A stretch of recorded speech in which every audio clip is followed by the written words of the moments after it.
وہاں ارشاد ہوتا ہے وَسَارِعُوا إِلَىٰ مَغْفِرَةٍ مِّن رَبِّكُمْ، اے مسلمانوں دوڑ لگا دو اور آگے سے آگے نکلنے کی کوشش کرو۔ مسارعت کے معنی ہوں گے تیز دوڑنے میں ایک دوسرے کے ساتھ مقابلہ کرتے ہوئے آگے نکلنے کی کوشش۔ سارعوا الی مغفرۃ من ربکم، اپنے رب کی مغفرت کی طرف دوڑو اور دوڑ میں مقابلہ کرو، ایک دوسرے سے آگے نکلنے کی کوشش کرو۔ وجنت، اور اس جنت کی طرف دوڑ لگاؤ، عرضها السماوات والارض، جس کا پھیلاؤ آسمانوں اور زمین جتنا ہے۔ اعدت للمتقین، وہ تیار کی گئی ہے، سجائی گئی ہے، اسے پورے اہتمام کے ساتھ تیار کیا گیا ہے اہل تقوی کے لیے۔ ان اہل تقوی کے کچھ اوصاف کیا ہیں؟ الذین ينفقون فی السراء والضراء، وہ لوگ کہ جو خرچ کرتے ہیں، مراد ہے اللہ کی راہ میں، اور اللہ کی راہ میں خرچ کرنے کی دو مدیں ہیں۔ اللہ کی رضا کے لیے اس کے بندوں میں سے جو محتاج ہوں، جن کو کوئی ضرورت لاحق ہو، ان کی مدد کرنا، یتیم ہوں، بیوائیں ہوں، مسکین ہوں، کوئی قرض تلے دب گئے ہوں، وہ سب کے سب اس میں آ جائیں۔ لہذا دوسری مت کیا ہے؟ وہ ہے اللہ کے دین کے لیے خرچ کرنا، دین کی تعلیم و تعلم کا کوئی نظام بنانا، پھر یہ کہ دین کو دوسروں تک پہنچانا، اس کے لیے سارے ذرائع جو بھی کسی زمانے میں ابلاغ کے موجود ہیں ان سب کو استعمال کرنا، اس کے لیے خرچ درکار ہے۔ بہرحال میں اس عرض کر رہا تھا کہ یہ دو مدیں ہیں خرچ کرنے کی۔ الذین ينفقون فی السراء والضراء، مسرت کی حالت میں آدمی کے پاس کافی ہے، غنی ہے، تب خرچ کر رہا ہے، تو ظاہر بات ہے اس حالت میں طبیعت پر اتنا بوجھ نہیں ہوتا خرچ کرنے میں، لیکن خود تنگی محسوس کر رہا ہو پھر خرچ کرے، یہ گویا کہ اس سے اگلا ایک قدم ہے، ضراء ہے، تکلیف کے اندر بھی ہو تو خرچ کرے۔ والکاظمین الغیظ، اور وہ لوگ جو اپنے غصے کو پی جانے والے ہیں۔ والعافین عن الناس، اور غصہ ظاہر بات ہے آتا ہے کسی شخص کی کسی غلطی پر، کسی خطا پر، یا وہ اس نے آپ کے ساتھ کوئی زیادتی کی ہے، تبھی تو غصہ آئے گا نا۔ لہذا غصے کو تو پی جاؤ اور لوگوں کو معاف کرو۔ والعافین عن الناس، یہ دو کام در حقیقت ایک ہی کام کے دو رخ ہیں، کہ غصہ آیا ہے تو اسے پی جاؤ، اور جس شخص نے بھی تم پر زیادتی کی ہے، تمہارے خیال میں زیادتی کی ہے، ہو سکتا ہے وہ اپنی جگہ پر صحیح ہو، لیکن یہ کہ بہرحال تمہیں غصہ آیا ہے، اس غصے کو پی جاؤ اور اسے معاف کرو۔ واللہ یحب المحسنین، اور ظاہر بات ہے کہ اللہ تعالیٰ کو تو ایسے محسنین ہی پسند ہے۔ اب یہاں بھی نوٹ کر لیجیے وہی درجہ احسان جو ہم پڑھ چکے ہیں بڑی تفصیل سے، حدیث جبرائیل کے حوالے سے گفتگو شروع ہوئی تھی، بعد میں پھر بھی مختلف مواقع پر گفتگو آتی رہی، اور اگلی حدیث میں پھر آ رہی ہے احسان کسے کہتے ہیں۔ تو اللہ تعالیٰ کو ایسے محسن جو اپنے اس دین کو خوبصورت بنا لے، دین ان کا جو ہے اور دینی زندگی ان کی جو ہے وہ دل کو لبھانے والی ہو، وہ لوگوں کو پسند آنے والی ہو، بلکہ یہ کہ اس کے اندر جو ہے وہ حسن جو ہے دل آویزی پیدا ہو جائے۔ تو اس آیت کے حوالے سے میں آج پھر حدیث آپ کو سنا رہا ہوں۔ اس کے راوی حضرت ابو ہریرہ رضی اللہ تعالی عنہ، انہوں نے ذکر کیا ہے، اور اس کی روایت جو ہے امام بخاری نے کی ہے رحمہ اللہ، ان رجلا قال للنبی صلی اللہ علیہ وسلم، ایک شخص نے حضور صلی اللہ علیہ وسلم سے عرض کیا، اوصنی، حضور مجھے کچھ وصیت فرمائیے۔ اوصا یوسی ایصاء، وصیت کرنا، وصا یوصی توصیتاً، اس کے معنی وہی ہے۔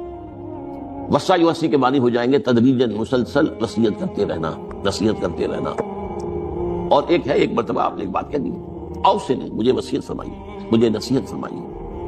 قال لا تغضب، آپ نے ایک ہی بات فرمائی، غصہ نہ کیا کرو، مغلوب الغضب نہ ہو جایا، کہ غصہ آئے اور تم پر چھا جائے، تمہارے اوپر اپنا غلبہ کرو۔ فردد مرارا، اب اس شخص کے دل میں شاید کوئی اور بات تھی، اس نے پھر پوچھا، اوصنی حضور، بس کیجیے وصیت۔ آپ نے پھر فرمایا لا تغضب، پھر پوچھا، وہ تکرار کرتا رہا، اور حضور نے بھی ہر مرتبہ وہی بات کی۔ اب اس سے اندازہ ہو جاتا ہے کہ یہ بات کتنی اہم ہے۔ تب پہلی بات تو میں آپ کو یہ بتا دوں کہ غصہ آ جانا کوئی غیر فطری بات نہیں، غصہ اللہ تعالیٰ نے انسان میں رکھا ہوا ہے۔ البتہ غصے کے اعتبار سے حضرت حسن، غالباً حسن بصری رحمہ اللہ، ان کا ایک قول بڑا حکیمانہ ہے، بہت حکیمانہ۔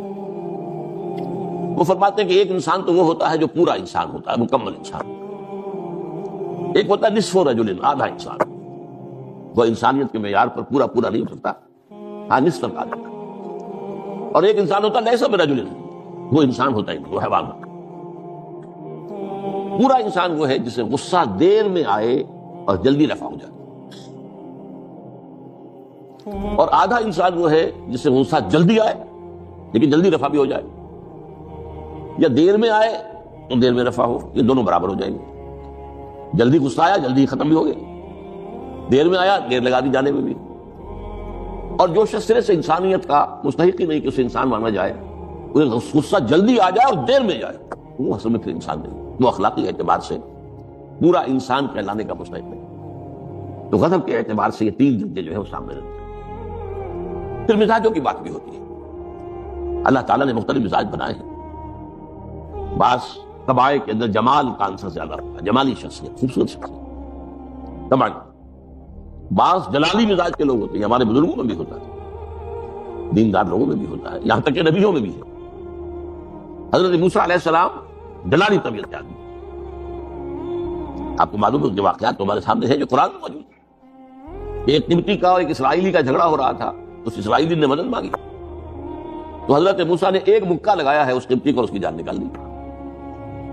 تو ان کی غضب کا، ان کی جلالی طبیعت کا یہ حال ہے۔ اور اس کا سب سے بڑا نقشہ جو قرآن مجید میں آتا ہے کہ جب اللہ تعالیٰ نے جب ہجرت ہو گئی اور مصر سے حضرت موسیٰ علیہ السلام اپنی قوم کو لے کر، بنی اسرائیل کو لے کر نکل آئے، دریا یا سمندر بھی اللہ نے پار کرا دیا، سمندر کو یا دریا کو پھاڑ کر، اس کے بعد وہ مرحلہ آیا کہ انہیں اب شریعت دی جائے، اس لیے کہ اصل میں ہجرت کے بعد پھر شریعت آتی ہے۔ ہجرت سے پہلے کا وقت جو ہے وہ تو ایک کشاکش کے اندر گزرتا ہے، جیسے کہ 12 برس حضور کے مکے میں ہے، ایک کشاکش ہے جسے ہم عام طور پر کشمکش کہہ دیتے ہیں، ایک سٹرگل ہے، اس میں مصیبتیں ہیں، تکلیفیں ہیں، مارے کھائی جا رہی ہیں وغیرہ وغیرہ۔ تو ابھی کسی تفصیلی شریعت کے لیے جانے کا موقع نہیں تھا۔ نماز بھی جا کر 5 وقتہ جو ہے وہ سن 1190 میں فرض ہوئی ہے، یعنی آپ سمجھئے کہ ہجرت سے 1-1.5 سال پہلے۔ اس کے علاوہ زکوٰۃ کا کوئی نظام ابھی باقاعدہ کہ یہ اتنے میں سے اتنا کوئی نہیں۔ ہاں عام طور پر لفظ زکوٰۃ استعمال ہوا ہے، اپنے مال کو پاک کرو، پاک کرتے رہا کرو، مال میں سے صدقہ خیرات نکالتے رہا کرو، اس سے وہ مال پاک ہو جائے گا۔ تو اسی طریقے سے جو ہجرت آئی حضور پر، جو ہجرت کے بعد شریعت نازل ہوئی مدینہ منورہ میں، اور دورہ ترجمہ قرآن میں یہ بات واضح میں کر دیا کرتا ہوں کہ اس شریعت کا بلو پرنٹ جو ہے، جلس آپ میں سے بہت سے حضرات جانتے ہوں گے، کوئی عمارت بنانی ہو تو اس کا جو نقشہ بنتا ہے پہلا وہ ایک نیلے کاغذ پر بنتا ہے، بلو پرنٹ۔ تو بلو پرنٹ جو ہے اس شریعت محمدی علیہ صاحب الصلاۃ والسلام کا، وہ سورہ بقرہ میں تیار ہوئی۔ پھر اس میں جو تفاصیل کے اور پورے جو خد و خال آئے ہیں وہ پھر سورہ نساء اور سورہ مائدہ اس کی تکمیل کی شروع۔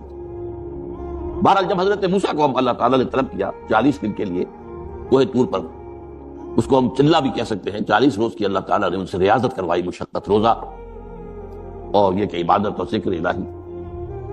اس کے بعد انہیں اللہ نے تورات عطا فرمائی۔ اس میں آپ کو یاد آ جانا چاہیے حضور سے بھی قرآن مجید کے نزول سے قبل اسی طرح کا معاملہ غار حرا میں آپ کی جو خلوت گزینی ہوتی تھی، اور وہاں پر جو بھی آپ اب کیا عبادات کرتے تھے یہ ہمیں معلوم نہیں ہے، لیکن یہ ہے کہ عام طور پر جو محدثین نے کہا ہے کان صفت تعبدہ فی غار حرا التفکر بالاعتبار، غور و فکر کرتے تھے یہ کائنات کیا ہے، کیا اس کا نظام ہے، یہ معاشرہ ہمارا کدھر جا رہا ہے، یہ خرابیاں کیوں بڑھ رہی ہیں، یہ کیوں انسان کا خون کرتا ہے، یہ کیا بات ہے، یہ کیا وجہ ہے کہ کچھ لوگ بھوکے مر رہے ہیں اور کچھ لوگ جو ہے ان کے پاس بہت دولت جمع ہو گئی۔ یہ غور و فکر جو ہے تو یہ آپ کا رہا ہے بہرحال، لیکن یہ کہ تخلیہ اور غار میں آپ کا قیام یہ اپنی جگہ پر سامنے۔